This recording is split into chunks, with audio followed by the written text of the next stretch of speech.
You know what? You. I've been paying my hard-earned tax dollars and you spend it on stupid that doesn't even help us. Well, it's not like I have a choice. What? You're literally the president. Yeah, but I can't forget how it got here. What do you mean? Well, that's the thing. People think I became president by myself, but that's not how it works. To even become a candidate, you need to have keys on your side. What's a key? It's basically a supporter that has a of influence in an area. There are key supporters for everything. Construction, housing, business, any industry that you can think of, there's always a key behind it. The more keys you have on your side, the more chances you have of winning. But you still need people to like you if you want to win the election. And right now, we hate you. You might hate me, but they don't.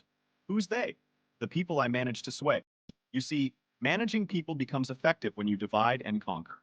You first need to stop seeing people as human beings with their own individual lives and instead look at them as votes. More specifically, votes that are in categories. There are teenagers, construction workers, businessmen, literally any category you could think of. What happens after that? Then, you need to decide which categories you want the support of and which categories you can ignore. Why would you ignore a category? Because you need to select which category is actually going to go out and vote. Most candidates usually target senior citizens, since they're convinced easily with rallies, or businessmen, since you can promise them with tax breaks once you're president. Plus, no one has the resources to target all of the categories, so it's important to pick and choose. What happens next? Well, once you've got your categories selected, you'll make sure it's easier than ever for your categories to go out and vote, and make voting harder for the categories you ignored. Like take teenagers, for example. They aren't even old enough to vote yet. That means if a law comes to my desk banning a certain app, I'll definitely sign it. Even if it pisses them off, I don't give a about their category. However, the category full of businessmen that are able to vote will benefit from the law I just signed, which means I just got one step closer to gaining their support. It doesn't matter how large a category is. If they're not going to vote, we'll fully ignore them and won't think about their needs before signing any laws. But this still doesn't explain why you're acting like an ass. I mean, you're literally signing off on that doesn't even help us. Some of it even harms people.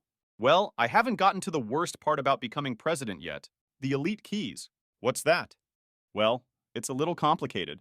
They're the keys behind the keys. Normal keys control certain areas and businesses, but elite keys run the whole industry. The amount of power, money, and connections they have is crazy. But that's not why I want them. Presidents like me only go to people like them for one reason.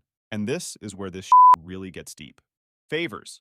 If I ask for their help in getting a couple of key supporters on my side, I technically owe them now. This means when I become president, I'll need to return that favor. What do you mean by return?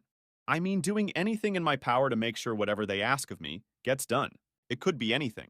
Issuing a pardon, signing bills, literally whatever it takes. That's why if you ever catch me clearly being on the wrong side of any global conflicts, it's not because I want to, but because I have to, no matter how up it could be. So what, you're like a puppet? Not exactly, but I am returning the favors that got me here in the first place, and to make sure that I stay here as well. Isn't this illegal? In case you haven't noticed, I'm the president. Plus, everything is legal when it comes to politics. If people start calling me stupid because of my actions, I'll know that I played the game right.